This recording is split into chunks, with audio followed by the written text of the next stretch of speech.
എല്ലാവർക്കും നമസ്കാരം. ഒരു നല്ല ഭരണാധികാരി ഈ കാലഘട്ടത്തിൽ ചെയ്യേണ്ട ഏറ്റവും അടിസ്ഥാനപരമായ കാര്യം എന്താണെന്നറിയോ?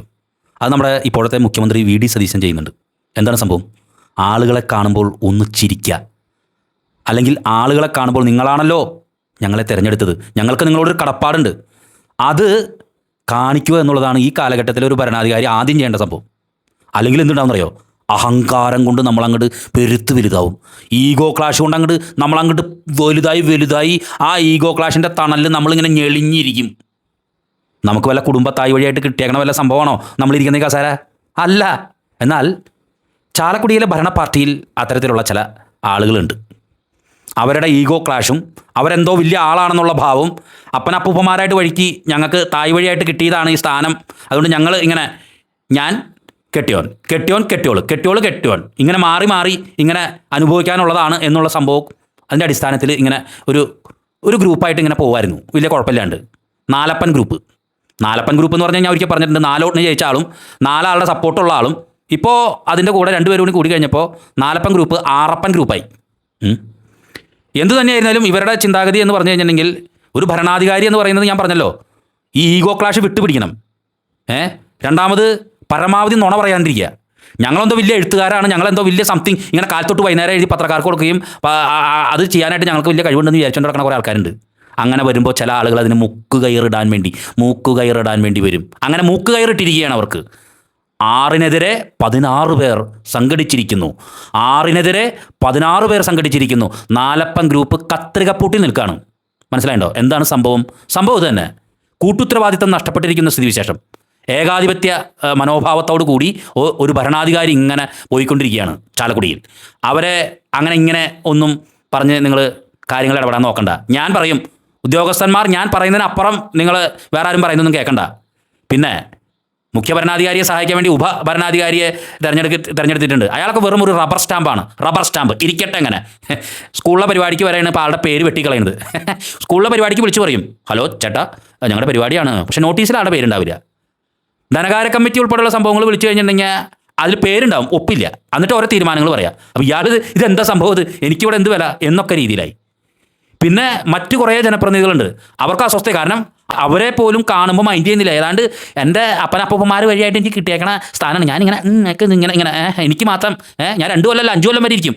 ആദ്യം എങ്ങനെയായിരുന്നില്ല, ഞാൻ മുഴുവൻ കൊല്ലം എനിക്ക് വേണമെന്ന് പറഞ്ഞായിരുന്നു. പിന്നെ 2 കൊല്ലം വേണമെങ്കിൽ എടുത്തോന്ന് പറഞ്ഞപ്പോൾ 2 കൊല്ലമെങ്കിൽ 2 കൊല്ലം ആദ്യം ഒന്ന് ബലം പിടിച്ച് നോക്കി. ഇതൊക്കെയാണ് പരിപാടി. ഇങ്ങനെ വളരെ നല്ല രീതിയിൽ പോകേണ്ട ഒരു ഭരണ സംവിധാനത്തെ ചീഞ്ഞളിയുന്ന രീതിയിലേക്ക് മാറ്റി തുടങ്ങാൻ പോകുമ്പോൾ അതാ 16 പേർ സംഘടിച്ചിരിക്കുന്നു. 16 പേർ ഒരു മുതിർന്ന വക്കീലിൻ്റെ സാന്നിധ്യത്തിൽ കൂടി അവിടെ എബിലപ്പൻ ഗ്രൂപ്പിൻ്റെ ആളുകളുണ്ടായിരുന്നു. അങ്ങനെ എല്ലാ ഗ്രൂപ്പുകാരും കൂടി സംഘടിപ്പിച്ചു. എണ്ണി നോക്കിയപ്പോൾ 16 പേരുണ്ട്. 16 പേർ ചേർന്ന് ഇപ്പോൾ സംഘടിച്ചിരിക്കുകയാണ്. എന്താ സംഭവം? സംഗതി ഇങ്ങനെ നിങ്ങൾ പോയി കഴിഞ്ഞാൽ പറ്റില്ല. അവർ KVPയെ ലീഡറായിട്ട് തിരഞ്ഞെടുത്തിരിക്കുകയാണ്. KVP എന്ന് പറഞ്ഞാൽ അയാൾ റബ്ബർ സ്റ്റാമ്പാക്കി മാറ്റിയിരിക്കുകയാണ്. അയാളാണെങ്കിൽ വളരെ കഴിവുള്ള എഫിഷ്യൻസി ഉള്ളൊരു മനുഷ്യനാണ്. പ്രത്യേകിച്ച് ഈ ആരോഗ്യ മേഖലയിലൊക്കെ ഉള്ള ഇടപെടലില്ലേ, അത് തെളിയിച്ചിട്ടുള്ളതാണ്. ഉദ്യോഗസ്ഥന്മാരായിട്ടുള്ള ആളുകൾക്ക് ഏത് രീതി കൂടെ പണി 12 മണിയായാലും 11 മണിയായാലും വന്നാലും യാതൊരു പ്രശ്നമില്ലാത്ത സ്ഥിതി. ഈ പുള്ളി ഇതൊക്കെ ചോദ്യം ചെയ്യും. അതാണ് അവിടുത്തെ ഏറ്റവും വലിയൊരു പ്രശ്നം. ഇത് കഴിഞ്ഞ് ഏറ്റവും വലിയൊരു തമാശ എന്ന് പറഞ്ഞിട്ടുണ്ടെങ്കിൽ ഒരു പുതിയ ഹോട്ടൽ ഇട്ടേക്കാണ്.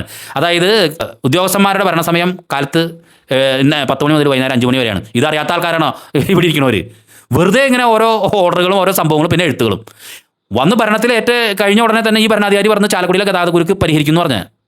ചാലക്കുടിയിലെ ഗതാഗതക്കുരുക്ക് പരിഹരിക്കാനായിട്ട് ഭയങ്കര ഇടപെടൽ ഇപ്പോൾ നടന്നുകൊണ്ടിരിക്കുന്നുണ്ട്. അതവിടെ നിൽക്കട്ടെ. ഇവരുടെ ഭർത്താവ് പറഞ്ഞ വേറെ കുറേ സംഭവങ്ങളുണ്ടായിരുന്നു. ഇപ്പോൾ ബെൽമൗത്തിനുള്ള സ്ഥലം ഇങ്ങോട്ട് ഏറ്റെടുക്കും. പിന്നെ അതുകൂടാണ്ട് ഇലക്ട്രിക് പോസ്റ്റുകൾ മാറ്റും. ഇന്നേ വരെ ഒരു പരിപാടി നടന്നിട്ടില്ല. ട്രങ്ക് റോഡും ട്രാംവേ റോഡും കൂടി ബന്ധിപ്പിക്കാനായിട്ടുള്ള റോഡ് ഇപ്പോൾ ശരിയാക്കും. അതിന് 2 കൂന മണ്ണ് കുത്തിയിട്ടിട്ട് അതിൻ്റെ അവിടെ കുത്തിയിരുന്ന് ഭയങ്കര ഡയലോഗ്, ഉദ്ഘാടനം മാങ്ങാത്തൊലി അത് ഇതൊക്കെ. ഞാൻ പറഞ്ഞു ഇവർ ഭാര്യയും ഭർത്താവും കൂടിയിട്ട് അവിടെ പോയിരിക്കും നല്ലതാണ്.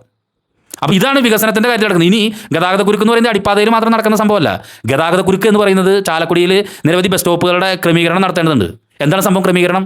നിങ്ങൾ നോക്കിക്കോ, ടൗൺ ഹോളിൻ്റെ അവിടെ ഒരു ബസ് കുറച്ച് നേരം നിർത്തും. അത് കഴിഞ്ഞ് പിന്നെ ആ ബസ് പോയിട്ട് നമ്മുടെ എവിടെ നിർത്തും? ഗ്രാൻഡ് ബേക്കറിയുടെ അവിടെ, ചുങ്കത്തിൻ്റെ നേരെ ഓപ്പോസിറ്റ് അവിടെ നിർത്തും. അവിടേക്ക് ഒരു ബസ് നിന്ന് കഴിഞ്ഞിട്ടുണ്ടെങ്കിൽ ഒടുക്കത്തെ ബ്ലോക്കാണ്. ഇപ്പോൾ ഈ ബസ് സ്റ്റോപ്പുകളുടെയൊക്കെ ക്രമീകരണം നടത്താനായിട്ട് ഇവർക്ക് ഇനി പ്രധാനമന്ത്രിയുടെ അനുവാദം വേണോ? എന്താണ് ഇതിൽ ഇടപെടാത്തത്? അപ്പോൾ യാതൊരുവിധ കാര്യങ്ങളും ഒന്നും ചെയ്യുന്നില്ല. കൃത്യമായിട്ട് ഉദ്ഘാടനങ്ങൾക്ക് പോകും, ഉദ്ഘാടന പരിപാടികൾക്ക് പോകും, കാര്യങ്ങൾ വലിയ രീതിയിൽ സംസാരിക്കും. പിന്നെ മറ്റേ എഴുതാനായിട്ടൊരാൾ കുത്തിരിക്കുന്നുണ്ട്. ഇങ്ങനെ കുത്തിരുന്ന് എഴുതുക. അത് ഞാൻ പണ്ടൊരു കാര്യം പറഞ്ഞില്ലേ, തനത് ഫണ്ടിൻ്റെ സംഭവം. തങ്ങളുടെ പിടിപ്പേട് കൊണ്ട് വിധവകളുടെ പെൻഷൻ പോയതിന് ആ പോയ കുറ്റം ആ പെൻഷൻ്റെ കാശ് ഗവൺമെൻറ്റിലേക്ക് അയച്ചേക്കാണ്. ഞങ്ങൾക്ക് വീണ്ടും പെൻഷൻ കാശ് തരണമെന്ന് പറഞ്ഞ് ഗവൺമെൻറ് തരോ? അപ്പോൾ ആ കുറ്റം ഗവൺമെൻറ് തല വെച്ചു. ഇമ്മാതിരി ആളുകളെ പറ്റിക്കണ പരിപാടി. ഉദ്യോഗസ്ഥന്മാർ കൃത്യമായിട്ട് സമയത്തിന് വരുന്നില്ല, അതിൻ്റെ പ്രശ്നങ്ങൾ ഒരു വശത്ത്, ഗതാഗതക്കുരുക്ക് മറുവശത്ത്, പിന്നെ ചാലക്കുടിയിൽ കുറേ ശവപ്പെട്ടി വികസനങ്ങൾ നടക്കുന്നുണ്ട്. എന്ത് ഇടപെടലാണ് ഇവർ നടത്തിയിട്ടുള്ളത്? ഒരു ഇടപെടലും നടത്തിയിട്ടില്ല. MLA സനീഷ് കുമാർ ജോസഫിൻ്റെ ഒരു കാര്യപ്രസക്തിയാർന്ന ഒരു ഇടപെടലാണ് പിന്നെയും ഇവിടെ നടന്നുകൊണ്ടിരിക്കുന്നത്. അദ്ദേഹം വിഷയങ്ങൾ ഇപ്പോൾ പഠിച്ചുകൊണ്ടിരിക്കുന്ന ആ വിഷയങ്ങൾ ഇടപെടൽ നടത്തിക്കൊണ്ടിരിക്കുന്നു. അദ്ദേഹത്തിന് അറിയാം അദ്ദേഹത്തിൻ്റെ തെരഞ്ഞെടുപ്പ് സമയങ്ങൾ ആരൊക്കെ കൂടി ഉണ്ടായിരുന്നു എന്നുള്ളത്. അത് മറ്റൊരു സംഭവം. അപ്പോൾ എന്തായിരുന്നാലും എനിക്ക് MLA പറയാനുള്ളത്, MLA ഈ വിഷയങ്ങൾ പഠിച്ച് വളരെ സത്രമായി ഇടപെടണം. ഇവിടെ ചില ആൾക്കാർ ഇങ്ങനെ തുറങ്കം വെച്ചുകൊണ്ടിരിക്കുന്നുണ്ട്. അങ്ങേക്കും അറിയാലോ, ആ തുറങ്കം വെച്ചത് അവസാന നിമിഷമൊക്കെ തുറങ്കം വെച്ച ആൾക്കാരൊക്കെയാണ് അവരിങ്ങനെ വെളുക്കച്ചിരിച്ചുകൊണ്ടിരിക്കുന്നുണ്ട്. എന്തായിരുന്നാലും ഈ ഏകാധിപത്യ പ്രവണതകൾക്കും സ്വഭാവ സവിശേഷതകൾക്കുമെതിരെ ചാലക്കുടിയിലെ ഭരണ പാർട്ടിക്കുള്ളിൽ 16 പേരുടെ ഒരു കൂട്ടായ്മ രൂപപ്പെട്ടിരിക്കുന്നു. KVP ആണ് അതിൻ്റെ ലീഡർ. ഇനി നിലവിൽ ചാലക്കുടിയിലെ ഭരണ പാർട്ടിയുടെ മണ്ഡലം ചാർജുള്ള ആൾക്ക് പാർലമെൻ്ററി പാർട്ടി യോഗം വിളിക്കാൻ പറഞ്ഞിട്ടുണ്ട്. പാർലമെൻ്ററി പാർട്ടി യോഗത്തിൽ ഈ പറയുന്ന ആറപ്പൻ ഗ്രൂപ്പ്, നാലപ്പൻ ഗ്രൂപ്പ് പോയി ഇപ്പോൾ ആറപ്പൻ ഗ്രൂപ്പായി. അപ്പോൾ നാലപ്പൻ ഗ്രൂപ്പിൻ്റെ ആളുകൾ പങ്കെടുത്തില്ലെങ്കിൽ വലിയ പ്രതിസന്ധിയിലേക്ക് പോകും. ഈ ഈഗോ ഒക്കെ ഒന്ന് മാറ്റി വെച്ച് ഒന്ന് എല്ലാവരും കണ്ട് തിരിച്ച് ഞാനെന്തോ സംതിങ് ആണെന്നാണ് പറഞ്ഞുകൊണ്ട് ഇവർ നടക്കണേ. KVP വളരെ കൃത്യമായിട്ട് പറഞ്ഞു, പോസ്റ്റ് ഓഫീസ് വികസനം നടത്തേണ്ട സ്ഥലത്ത് നടത്താം. ഒരു ഭരണാധികാരി ശരിക്കും പറഞ്ഞു കഴിഞ്ഞിട്ടുണ്ടെങ്കിൽ ഒരു ഓഫീസിനകത്തേക്ക് അവർക്ക് നിഷ്കരിക്കപ്പെട്ട സ്ഥലത്തേക്ക് എത്തേണ്ട സമയം എപ്പോഴാണ്? 10 മണിയാകുമ്പോൾ എത്തണം. ഇത് എൻ്റെ കുറിവെപ്പും എൻ്റെ പരിപാടികളും മുഴുവൻ എല്ലാ പരിപാടിയും കഴിഞ്ഞൊരു 12 മണിയാകുമ്പോൾ എത്തണേ. പിന്നെ കുറേ ഉദ്ഘാടനങ്ങളും പരിപാടികളും. എന്ത് ഭരണമാണ്? ചാലക്കുടിയിലെ ഭരണ പാർട്ടിക്കുള്ളിൽ ഇങ്ങനെ ഒരു കൂട്ടായ്മ രൂപപ്പെട്ടില്ലെങ്കിലേ അത്ഭുതമുള്ളൂ. ഈ വിഷയം ഈ പാർട്ടിയെ നയിക്കുന്ന നേതൃത്വം മനസ്സിലാക്കണം. അല്ലെങ്കിൽ ഈ വളരെ സുഗമമായി പോകേണ്ട സംഭവമാണ് ഇപ്പോൾ ഈ ചീഞ്ഞളിയാൻ പോകുന്നത്. അത് ഇവരുടെ ഒറ്റ ഇടപെടലില്ലായ്മ കൊണ്ട് മാത്രം നടക്കുന്ന സംഭവമാണെന്ന്. ഇവരുടെ വിചാരം ഇവരെ ഏതാണ്ട് വലിയ ആളാണെന്നാണ്. ഇവർക്ക് കുടുംബപരമായിട്ട് കിട്ടിയേക്കണ എന്തോ സംഭവമാണ് ഈ പൊസിഷൻ എന്നാണ് ഇവർ ചിന്തിച്ചുകൊണ്ടിരിക്കുന്നത്. ഏതോ നല്ല നേതാവ് കൈപിടിച്ച് ഉയർത്തി കൊണ്ടുവന്നാണ്. അത് മനസ്സിലാക്കണം നിങ്ങൾ. മനസ്സിലായിണ്ട? ഞാനാണ്, എൻ്റെ ഭർത്താവാണ് ഈ ചാലക്കുടിയിലെ ഏറ്റവും വലിയ ആൾക്കാർ എന്നുള്ള ചിന്ത വന്നാൽ നിങ്ങൾ നോക്കിക്കോ. 4 വോട്ടിന് ജയിക്കാറായി കഴിഞ്ഞപ്പോൾ തോറ്റു എന്ന് പറഞ്ഞതിൻ്റെ ഇടയിൽ ന്യൂസ് വന്നപ്പോൾ തല ഇറങ്ങി വീണ ഒരു സംഭവമുണ്ട്. അതൊക്കെ ചിന്തിക്കുന്നത് നന്നായിരിക്കും. എന്തായിരുന്നാലും 6-നെതിരെ 16 പേർ, നാലപ്പൻ ഗ്രൂപ്പിനെതിരെ എബിലപ്പൻ ഗ്രൂപ്പ് വളരെ ശക്തമായിരിക്കുന്നു. സംഗതി 16 പേരുണ്ട്. ഈ 16 പേര് അപ്പുറത്തുണ്ടെന്ന് പറയുമ്പോൾ തന്നെ വിശ്വാസം നഷ്ടപ്പെട്ടു. ഇവിടെ മനസ്സിലായിണ്ട? പാർലമെൻ്ററി പാർട്ടിയിൽ വിശ്വാസം നഷ്ടപ്പെട്ടില്ലേ? അപ്പോൾ ശരിക്കും പറഞ്ഞാൽ രാജിവെച്ച് പോകണം. അതാ പറഞ്ഞ രാജിവെച്ച് പോകണം. 6 പേരിനേക്കാളും വലുതാണല്ലോ 16 പേര്. അപ്പോൾ അങ്ങനെ വന്നപ്പോൾ ശരിക്കും പറഞ്ഞാൽ മാനസികമായി തന്നെ ഈ പറയുന്നതിൻ്റെ ധാർമ്മികമായി ഭൂരിപക്ഷം നഷ്ടപ്പെട്ടിരിക്കുന്ന അവസ്ഥയാണ്. ഇനി ഇതൊക്കെ കാര്യങ്ങൾ മനസ്സിലാക്കി കൂട്ടിക്കൊണ്ടു പോകാനുള്ള ശ്രമം നടന്നില്ലെങ്കിൽ വലിയ രീതിയിലേക്ക്, വലിയ പൊട്ടിത്തെറിയിലേക്ക് ചാലക്കുടിയിലെ ഭരണ പാർട്ടി മാറുമെന്നുള്ളത് മാത്രമാണ് പറയാനുള്ളത്. എന്തായിരുന്നാലും KVP വളരെ അസ്വസ്ഥനാണ്. കാരണം അദ്ദേഹത്തെ ഒരു റബ്ബർ സ്റ്റാമ്പാക്കി മാറ്റിയിരിക്കുന്നു. ചില പ്രത്യേക ജനപ്രതിനിധികളുടെ സ്ഥലങ്ങളിലേക്കൊന്നും മറ്റ് പ്രവർത്തനങ്ങൾ നടത്താൻ തൊഴിലാളികളെ വിടുന്നില്ല. ഇങ്ങനെ വിഷയങ്ങൾ തന്നെ നിരന്തരമായിട്ട് ഉണ്ടാക്കിക്കൊണ്ടിരിക്കുന്നു.